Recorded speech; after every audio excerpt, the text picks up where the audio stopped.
के आवा, उठा के आवा।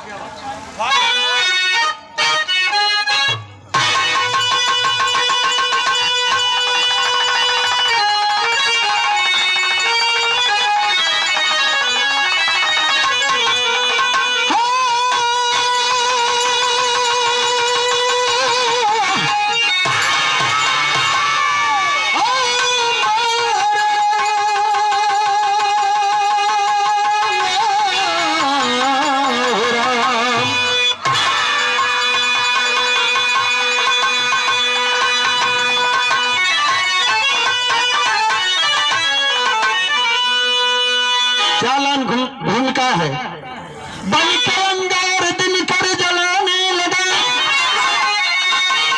चाँद की श्वेता भासी हरने लगी, कल के दर्जन से थर्रा गई मेदनी, टूट के तरुख तर्जन बिसरने लगी,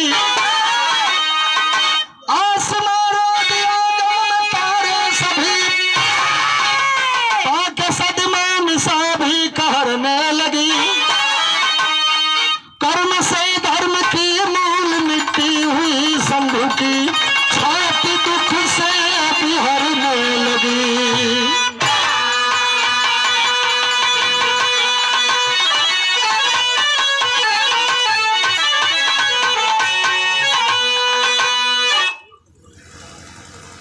कहानी की शुरुआत हो गई। राजा हरिश्चंद्र धीरे धीरे सयान हो गई, शादी करे जोग्य हो गई। बारात सजा करके ले करके तारा नगर से अयोध्या नगरी और चलल हो। तो पहले के जमाने में कोनो साधन उधन तो रहे ना। हाँ, एक आध दिन पहले ही से बारात चल दे, पैदल चल दे बारात।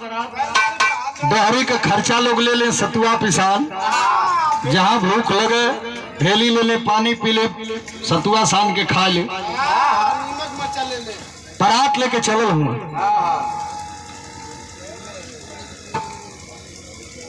तारा नगर से बारात चलल हुआ।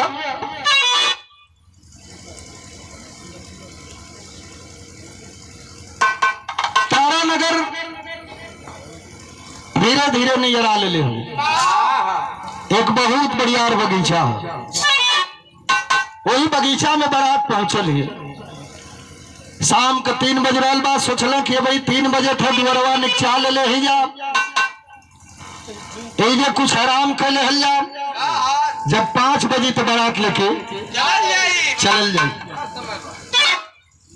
वो बगीचा में एक बरगद के पेड़ बा, वही बरगद के पेड़ के नीचे बारात पहुंचल। अपन अपन लोग गमछा जगह जगह बिछोलन, वही पेड़ के नीचे सुत गई। यहाँ तक कि दुल्हा राजा हरिश्चंद्र भी सो गए। वो बारात में एक आदमी जागल है, राजा का मंत्री कायस्थ। कायस्थ मंत्री वही बरगद के पेड़ का ठेक दे के बैठल है।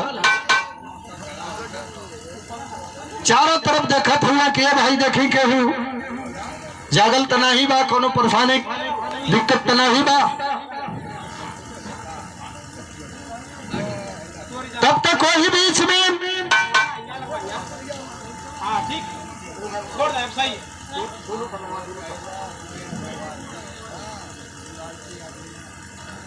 उसी बीच में वही बरगद पर हंस और हंसनी निवास करते रहे। हंसनिया पहले से पेड़ पर विराजमान बा। वही दुल्हा राजा के तरफ ताक करके गोरे आंख से टप टप टप टप आंसू चलत है। हंसवा कई घूमा बदेगल्ला, घूम ख्याल देखल, हंसिन के आंख में आंसू। सवाल कर दिया, रानी तोरे आंख में आंसू रोवत हो?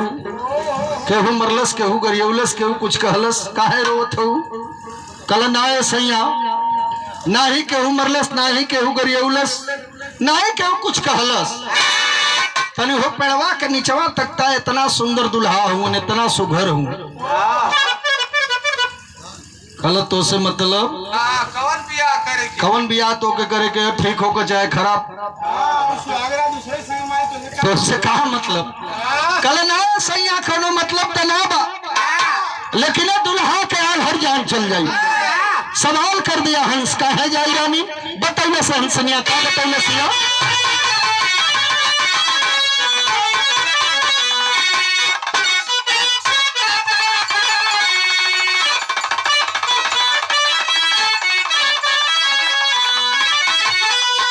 वो गीत बा अरे देखा जाने में कल साए अरे काहे गई तू जैसे मगी काहे गई तू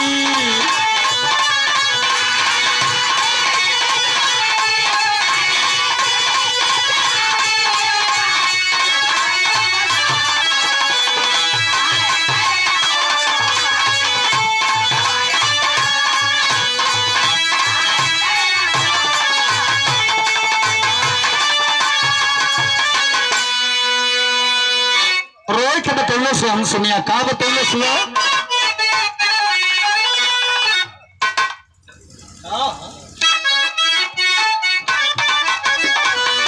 अब रोज थोड़ो भुलाई जैया बोलेली तैया बोलेली ये झब्बर यादव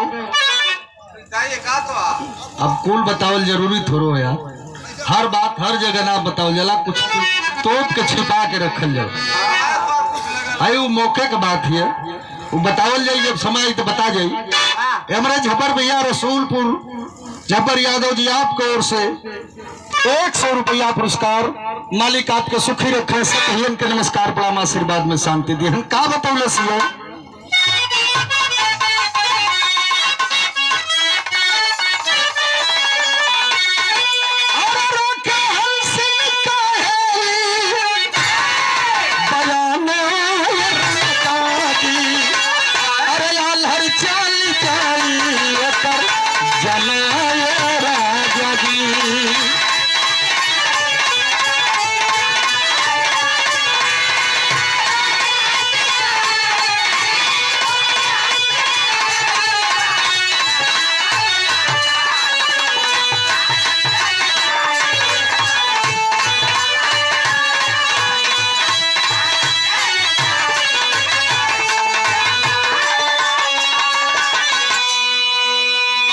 कल सैया ये दुल्हा कयाल हर जान चल जाई कैसे जाई बता रखिया अरे परेशानी होई खूब चढ़ली सवरिया अरे सखिया सहेली मंगल गई है लचारिया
दुल्हा के गाड़ी के ड्राइवर साहब मारुति के ड्राइवर साहब जहाँ कहीं भी होखा अपने गाड़ी के आप पहुंच जाओ लोग आपका इंतजार कर रहे हो ब्याह शादी में भी जाए के बाद आपका इंतजार है जहाँ कहीं भी होखा अपने गाड़ी के पास पहुंच जा हाँ खुल बंद हुई कल सैया दुल्हा मारल जाई है परिशन की बेड़ी हाथी पगला जाए इनके सूंड में लपेट के उठा के पटक दे ये दुल्हा के आलहर जान चल जाए सवाल कर दिया हम ये रानी कोनो जरूरी है कि हथिये पर परिशन हुई गधा बना हो जाई सबसे बढ़िया गधा तो तू वो राजा का परिशन गधा कबो कबो सवारी पंचर हो जाए कहे ना सैया हाथी पर के घोड़ा पर चढ़ के परिछन कर रही है वो समय तो बच गई है, लेकिन मारल गई है। कब मारल गई है बताओ, बैकलाइन गीत का नमूना लगल।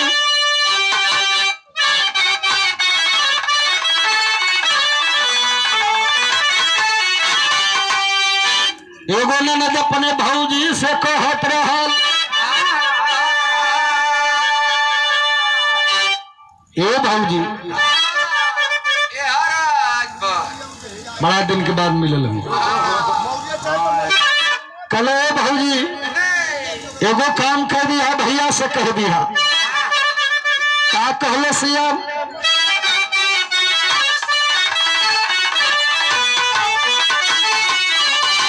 अरे कही दा भौजी, अरे कही दा भौजी भैया से मरी, अरे कही दा भौजी भैया से मरी, कई देता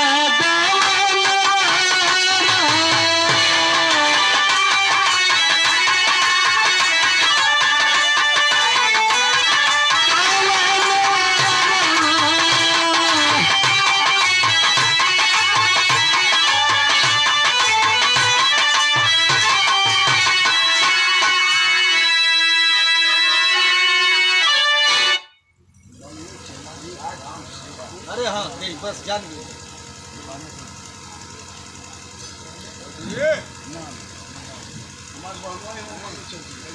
अच्छा,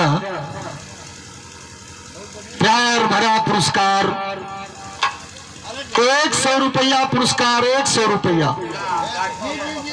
हमारे गार्जियन शेखपुर से मल्लू चौधरी, बहुत बिरहा अपने बिरादरी में अशोक यादव के गोल, बहुत बढ़िया खर्चा है।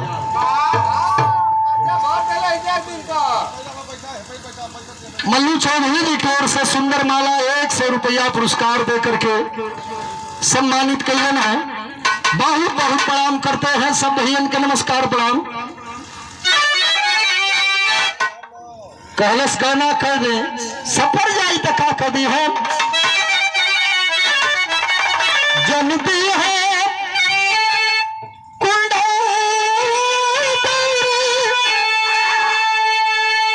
और चलती है गाहन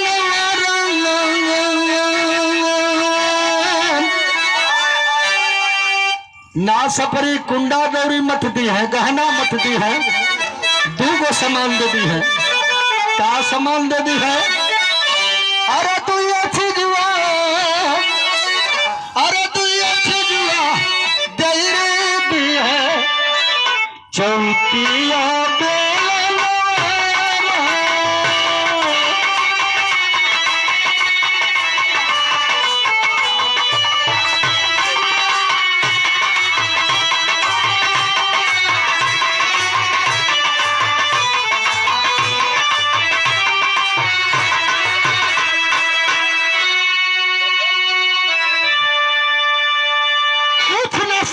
से तो चौकी बेलना दे दी है। वो चौकी बेलना लेके होई का ये चीजुआ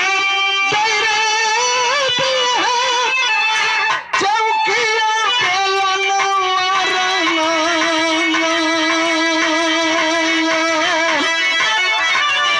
वो लेके होई का लोया का गाल हिली, लोया गाल रही, अरे बोलत का जो मैया का गाल रही, बोलत का जो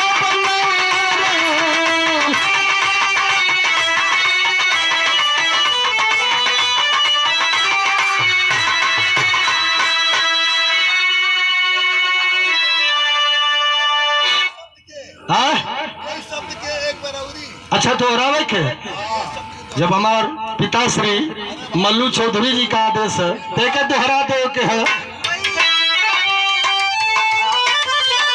बीच दे दी है चौकी और बेलना लेके हुई काम दिया छिजुआ तेरे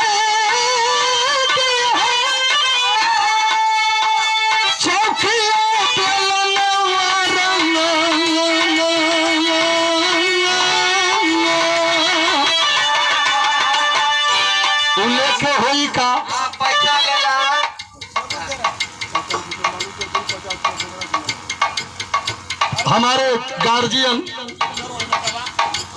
मल्लू चौधरी जी पिताश्री के तरफ से 500 से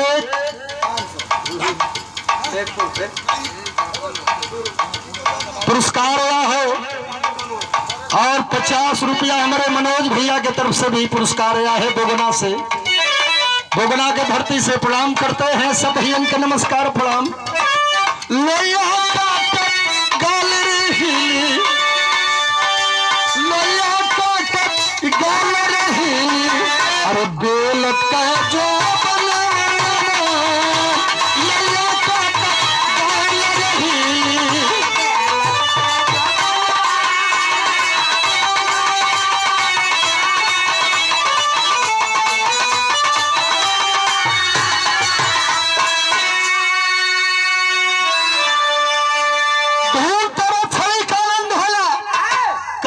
सैया घोड़ा पर चढ़ के परिछन करई है, बचते जई है, लेकिन मारल जई है।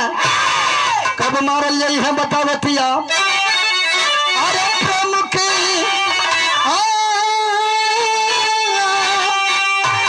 अरे प्रेम की सागरवा में ली है जबल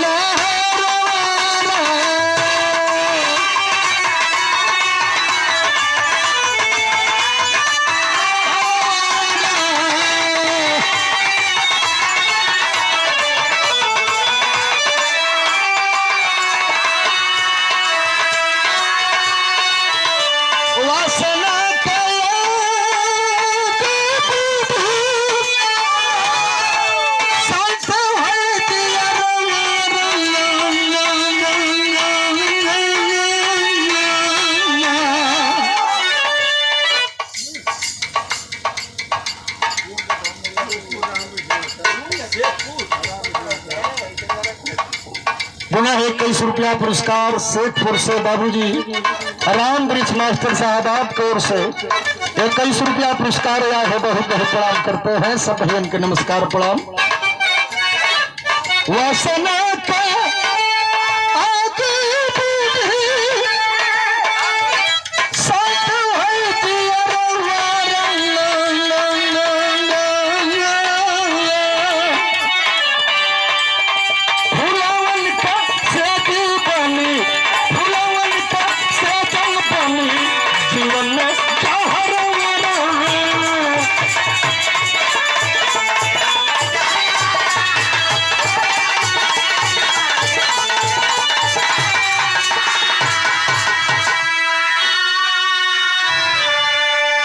कल सैया घोड़ा पर चढ़ के परिछन करा ली है, बच गई है, लेकिन बियाह कई के दुल्हन के दुल्हन बना के लेके घरे जई है। जब घरे जई है सुहाग रात बिताओ बदे जई है, वही सुहाग रतिये में ये दुल्हा के नागिन डस ले ये दुनिया के छोड़ के चल बसी है। फिर सवाल कर दिया, ए रानी अगर पहले से कहू आदमी खड़ा रही तो नागिन के मार के खत्म करके राजा साहब के ना बचा सकला सैया, लेकिन वो दुल्हा के बचावे वाला के ना देखे के चाहिए। ना देखिए तब तो बात बन जाई, नहीं देख ली है तो बहुत बड़ा बवाल हुई। का बवाल हुई बतावत बा, एक लाइन गीत का नमूना लगल।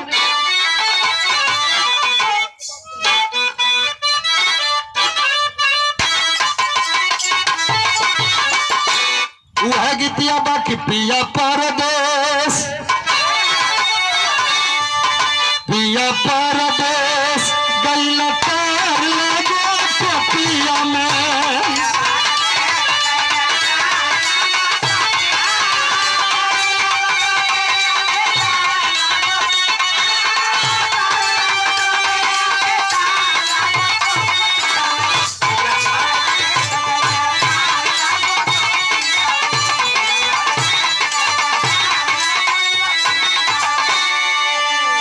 ये तरह गीत का नमूना, लेकिन हंसनिया कहला से सैया देख ली है राजा, देख ली है राजा होई बवाल सजना।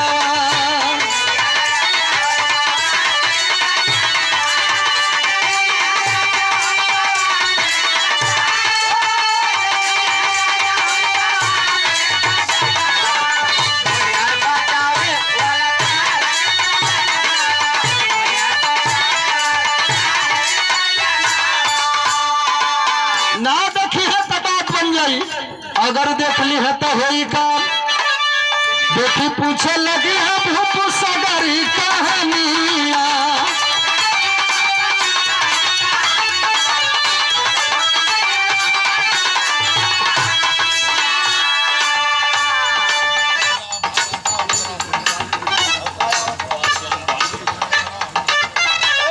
हमारे बड़े भैया श्री बालचंद चरण भैया बहादुरगंज से 50 रुपया पुरस्कार भैया को प्रणाम। सब भैया के नमस्कार प्रणाम आशीर्वाद में शांति दी है। देखी धूप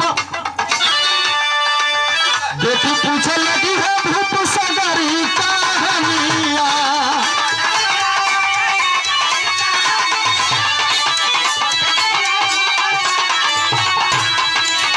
बतिया बताओ में अरे पगलिया पगलिया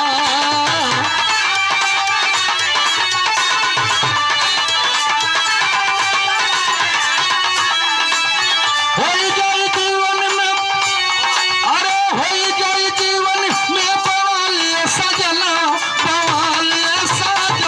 की देखली है राजा होई पवालिए सजना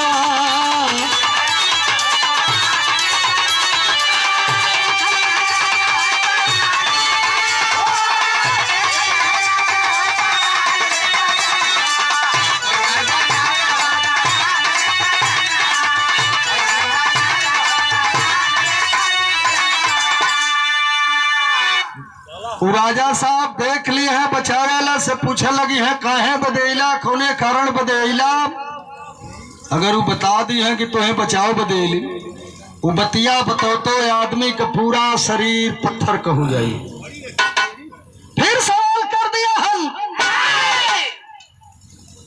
कि ये रानी अगर पत्थर का हो जाए तो वो असल रूप में कैसे हुई वहू का कौन उपाय बा कला है सैया वहू का उपाय बा का उपाय बतौले ने कलाम गीत का नमूना लगल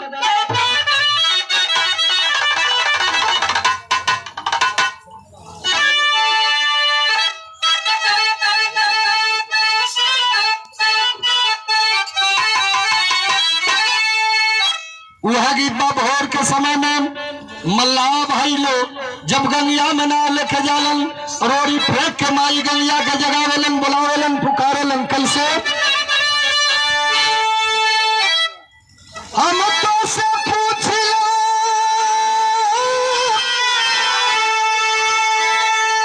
अरे मालिन काहे के लगवलू एतनी देर है मालिना बतावत हिय वो हंसनिया का बताउलसिया ओए है कुमार वकार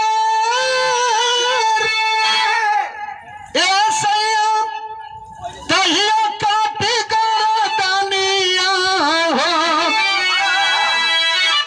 बिहन हवा बदली सगर बदनिया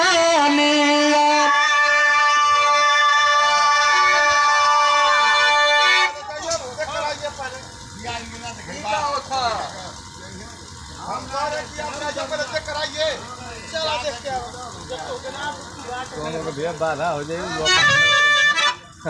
ब्याह कराओ के भैया तो ब्याह करवा अब एहरो का डिस्टर्ब ना होखे नहीं नहीं नहीं नहीं वो जरूरी है वही बदे सवाल है हम जानी कि जनरेटर बदे सवाल ब्याह बदे सवाल है तो जा लोग प्रेम से ब्याह करवा हल्ला न होखे यहाँ तक आवाज नहीं आवे कल सैयाम अगर वो रानी से लड़का पैदा हो जाई वो लड़का का गर्दन काट के पत्थर के मूर्ति पर नहौल जाए तो वो असली रूप में हुई आदमी पटा रही है। सब लोग बारात में सुतल है कई आदमी जागल है के जागल है वही में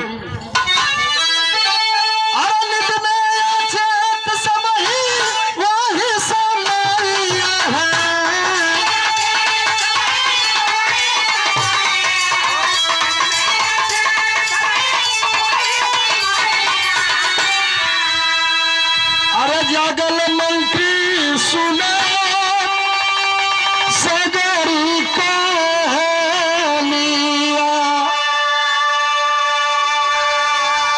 बतौली को बारात में सब लोग सुतल है, एक आदमी जागल है, राजा का मंत्री कायास वही पेड़ का ठेक दे के बैठल बा, जितना हंस और हंसनी के बीच में बात हो रहल बा, सारी बात सुन रहा है। सब लोग पक्षी का बात न समझ पावला, सोच रहा है अरे राजा साहब परछनवा की बेरी हाथी पगला जाई, हमरे राजा साहब के उठा के पटक दई, हमारे राजा साहब मारल गई हैं।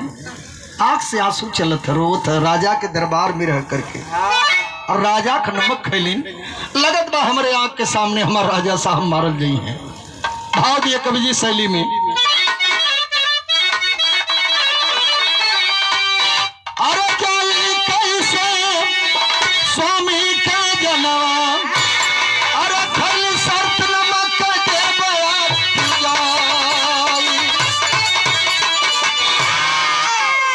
राजा के दरबार में रह करके राजा का नमक खैलिन, अपने परिवार का पालन पोषण के लिए। आज लगत बा हमारे राजा साहब हमरे आँख के सामने मारल गई हैं। जब तक ठटरी में प्राण रही हम अपने राजा साहब के मर नहीं दे। न की बंदिश लिखे कवि जी, नींद टूटू सवार रहो मंत्री मन मारा, बेटी पूछल तिखार भूपया आँख में पानी, निकहो बेकार बतरा सरकार, रही के राज दरबार हम तोहार मानी, किशोर जनवा से प्यार यही पर परिछन हुई है, तोहार स्वामी यही पर।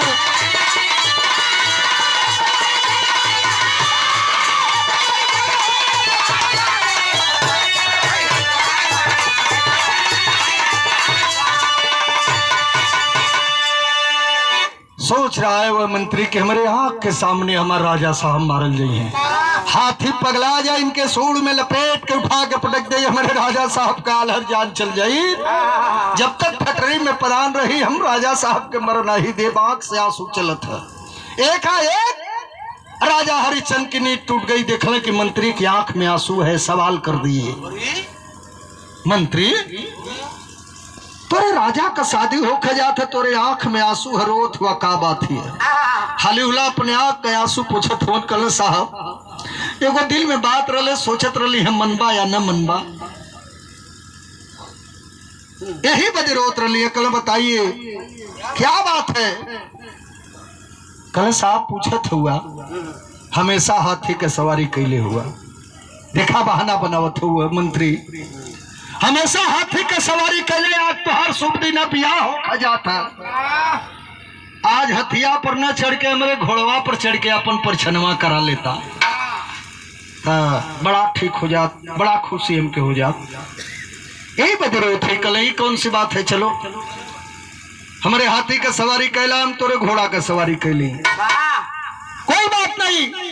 धीरे धीरे 5 बजल है, बराती के सब लोगन के जगौलन और घोड़ा का सवारी कैलन हले के बारात तारा नगर में पहुंचल होन। बड़ा प्रेम से परछौना होगा, बारात के लोग भोजन भी कैले। धीरे धीरे ब्याह भी होगा। सुबह भयल तारा रानी को दुल्हन बना करके राजा हरिचंद अयोध्या नगरी के तरफ चलल हुआ। जब अयोध्या नगरी के तरफ चल तो सोच रहा है मंत्री कि हे भगवान, परछनवा की बेरी तो कैसो बहन्ना कई के घोड़े पर चढ़ा के राजा साहब को बचा ले। आज सुहाग रतिया में हमारे राजा साहब के नागिन डस ले, ये दुनिया के छोड़ के चल बसी है, कैसे बचाई मालिक, कैसे बचाई? सोचत विचारत चलल हो तो लिखे के बल पापट में कैसे,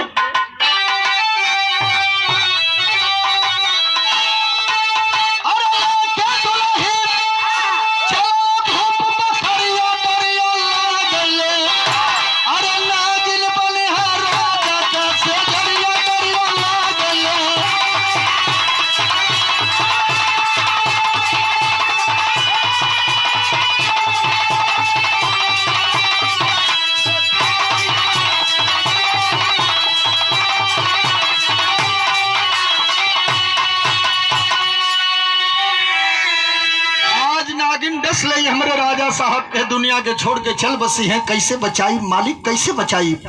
दुल्हन को लेकर के अयोध्या नगरी में पहुंचलन। धीरे धीरे शाम हो गया। सोच रहा है मंत्री कैसे बचाई, कैसे बचाई। राजा हरिचंद एकाएक आदेश दे दिए, मंत्री सुहाग कच के सफाई कर दिया, चिराग जला दिया, ताकि रानी के कोनो प्रकार का सुहाग कक्ष में कोनो दिक्कत न हो। खई है तो चाहत रहलन मंत्री जी।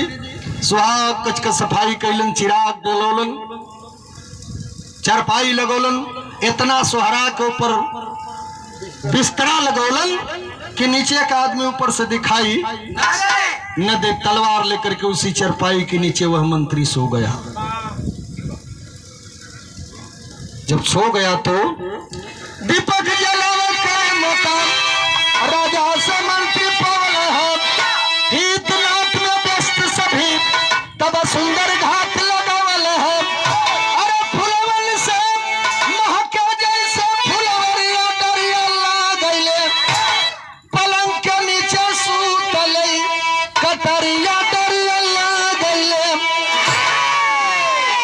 उसी चरपाई के नीचे तलवार लेकर के वह मंत्री सो गए। धीरे धीरे घड़िया 11 बजौलस, घड़िया 11 बजौलस। रानी सुहाग कक्ष में पहुंचती है। कुछ देरी के बाद सुहाग रात बिताने के लिए राजा हरिचंद सुहाग कक्ष में पहुंचल। बड़ा प्रेम से सुहाग रात बीत रही है। राजा रानी के आत्मा के शांति मिलल। जब शांति मिलल तब अरे प्रिय मिलन की आस पूजल, अरे प्रिय मिलन की आस पूजल, तब प्यास बुझाया जाके हो। सहता हुआ मन नींद लगी, मंत्री नीचे से ताके।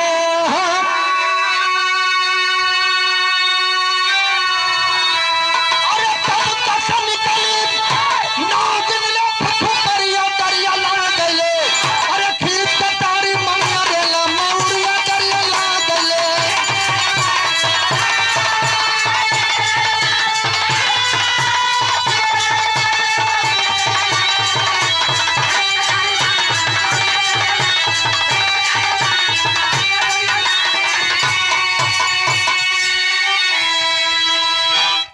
आत्मा के शांति मिलल है। राजा रानी के नींद में आ गईलन। नाक बजे लगल, खर्राटा खींचे लगलन। मंत्री जी नीचे से हाथ में हो देखी, दोनों जाने सुत गईले कि जागल हो।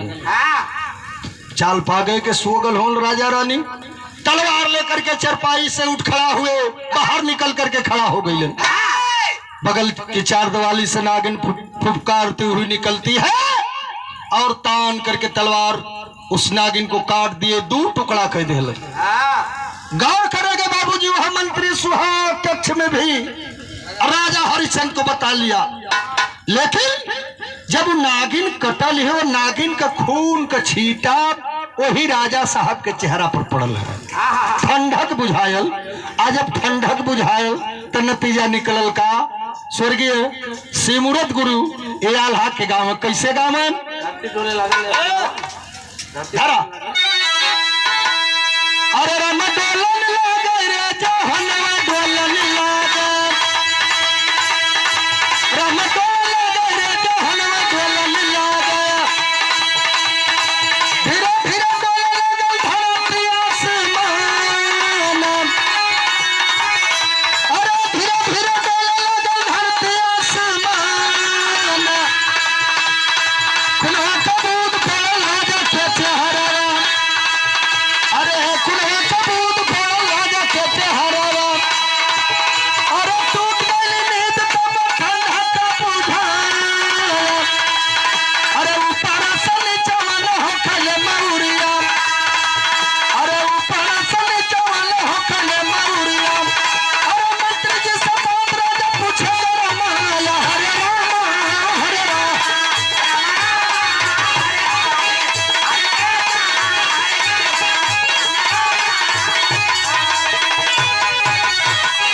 नागिन कटल हिया, वो नागिन का खून का छींटा राजा साहब के चेहरा पर पड़ल।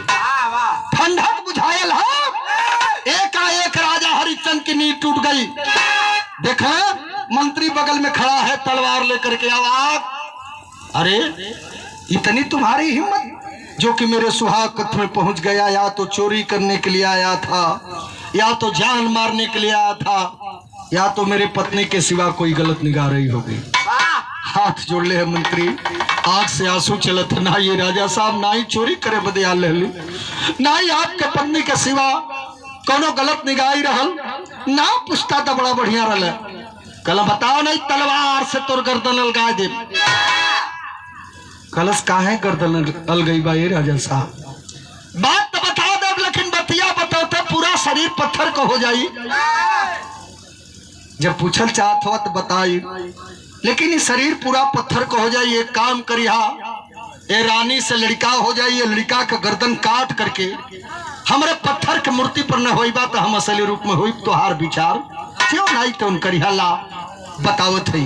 बतौलस पर छनवा की बेरी हथिया पगला गई हो, सूर में लपेट के उठा के पटक दिले हो, वही जब बहना कह के अपने घोड़ा पर चढ़ा के परछन करा ले वहां तो बचा ले। आज सुहाग रतिया में नागिन टोके 10 ले होते, राजा साहब दुनिया के छोड़ के चल बसल होता, विश्वास न होखे तो देख ला ये नागिन के मार के खत्म कैले। इतने बतिया बतौते आधा शरीर वो मंत्री के पत्थर हो गई। काली न राजा साहब के शरीर पत्थर को हो जाई। एक काम करी, हाँ क्या रानी के तन से लड़का हो जाई तो लड़का का गर्दन काट के पत्थर के मूर्ति पर नहवा देबा तो असली रूप में हो जाई। यह बतिया बतौते पूरा शरीर पत्थर का हो गई मंत्री के।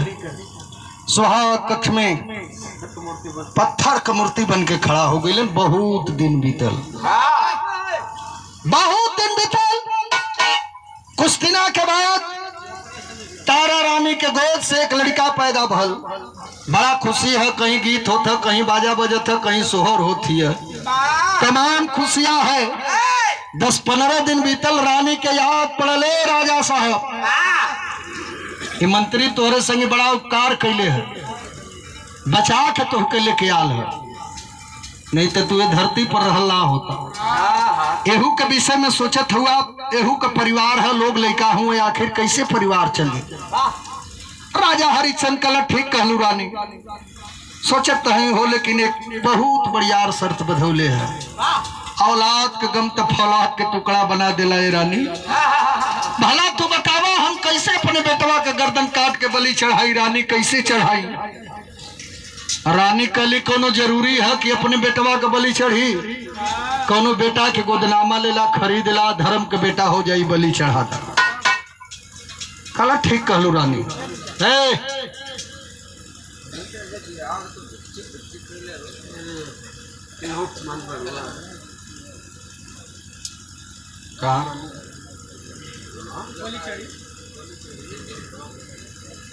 काली ठीक कालू रानी अपने राज्य में, अपने नगर में ढिढोरा पिटवा दिए कि है कोई आदमी जो अपने बेटा को बलि चढ़ाने के लिए देगा, उस बेटा को उसके बराबर सोना तोल करके दिया जाएगा, उसके बाप का नाम आधार पाठ लिख दिया जाएगा। कुछ लोग सुन लो तो कल हाँ के करे इतना लड़का फालतू भैल। बलि चढ़ाओ के दे। एक आदमी सुनल है, बहुत गरीब इंसान उके रहल, आधा बदल के मास्टर वही जैसे लगा तनिकन बढ़ाला और तनिकन घुसुकला,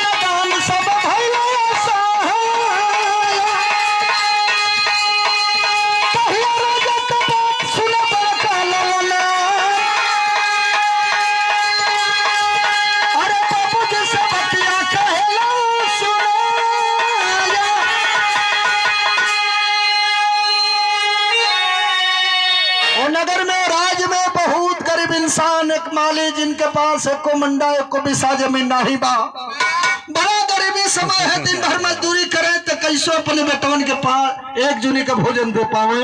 उनके पास 5 बिटिया 2 बेटवा हुआ, बड़ा गरीबी है। भिडोरा पिटवावत हुन चारों तरफ।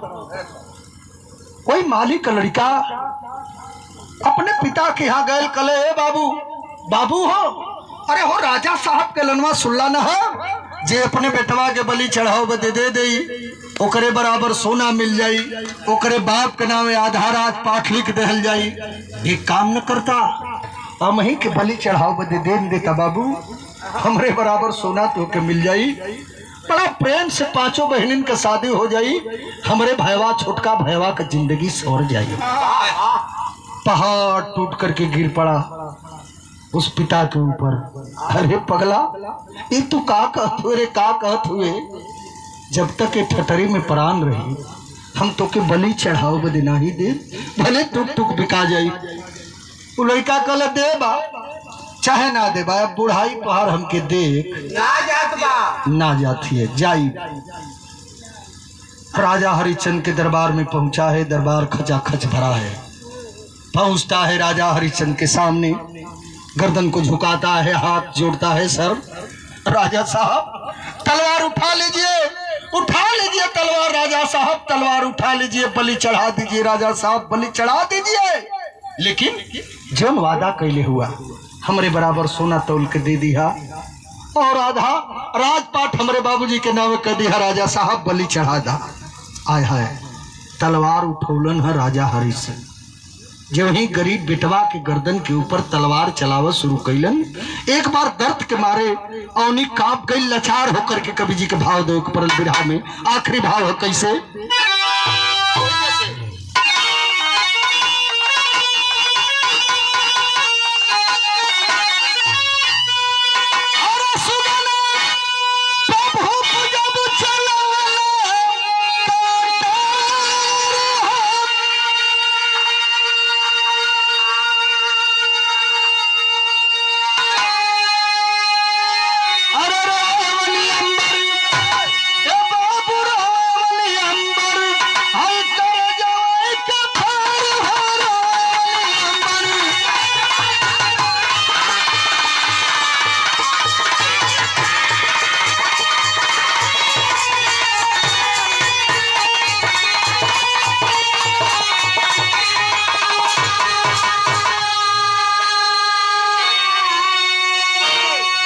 तलवार उठा करके गरीब बेटे के गर्दन के ऊपर तलवार चला करके गर्दन को काट करके बलि चढ़ा दिया।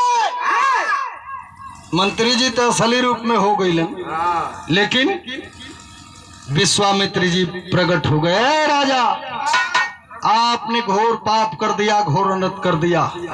क्या के जनवा के मार तू बेकार के तनवन, अहोई अपराध भारी भूल न जहना।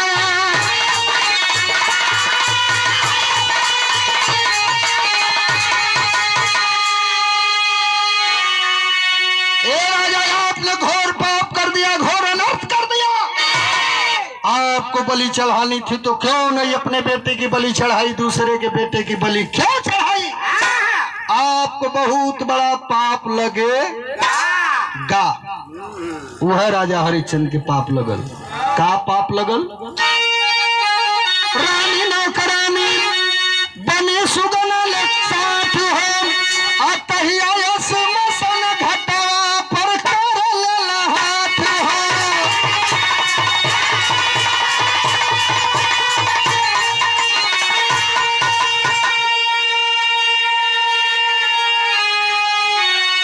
वह राजा हरिश्चंद्र के पाप लगल, दाना दाना के लिए तरसने लगे। रानी अपने बेटा को लेकर के नौकरानी बन गई। वह समय बिगड़ल राजा हरिश्चंद्र के कि कल्लू डोम के हाथी बिका गई। स्मशान घाट पर कर रसुल्ला शुरू कर दिए। कर सुलत धीरे धीरे चौथापन बीते लगल। मालिक से हाथ जोड़ करके प्रार्थना करता हूँ, कहा भगवान बहिले हमारी पाप कैया ले कटी। आकाशवाणी हुई, ऐ राजा, ऐ हरिश्चंद्र, अब वही तो तुम्हारी आधा पाप कटल है। आधा पाप का भागीदारी हुआ। ये कब कटी? आकाशवाणी होती है क्या? अरे दूसरा जन्म में राजा फिर होइबा, अपन सुगनवा पर जब चलैबा।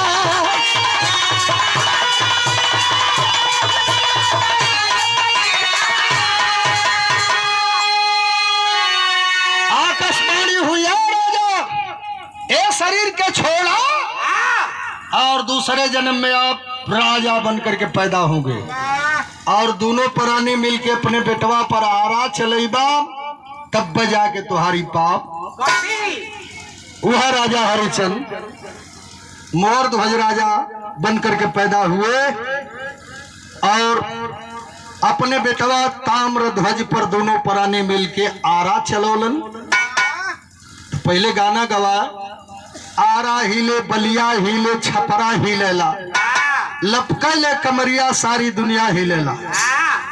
वह पाप कटल राजा हरिश्चंद्र के। तब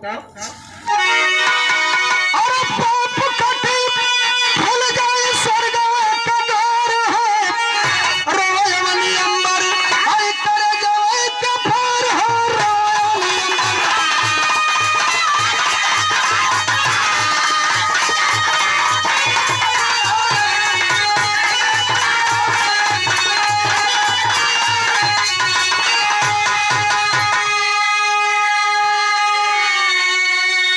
तब जाके राजा हरिश्चंद्र का पाप कटल। तो कहल जला बुरा काम का बुरा नतीजा ना मानो तो कर देखो, जिसने जिसने किया है यार उसका उसका।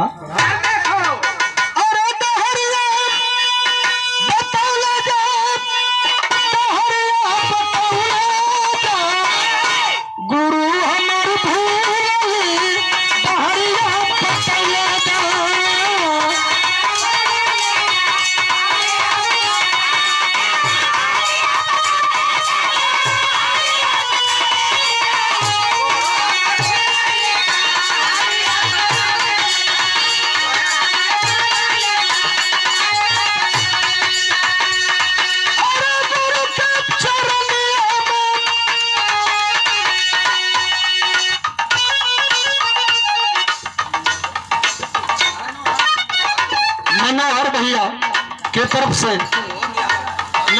कन्या पक्ष की ओर से लड़की के चचा श्री की ओर से पुरस्कार आया है। मालिक सुखी रखे, जैसे गंगा जमुना का पानी बढ़े, दुल्हा दुल्हन का जिंदगानी बढ़े।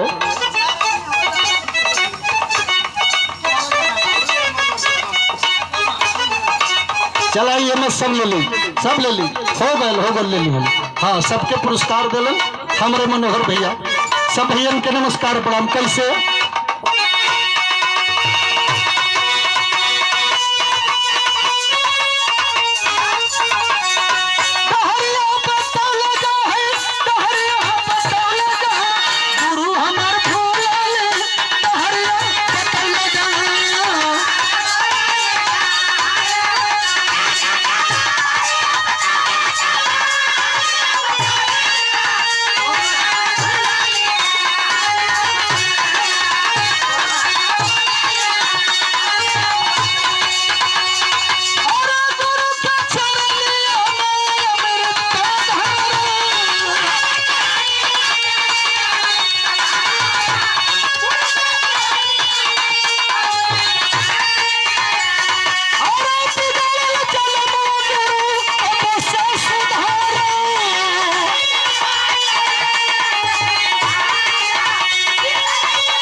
हरिनाम समिनाथी गजरा दिन है सवारी।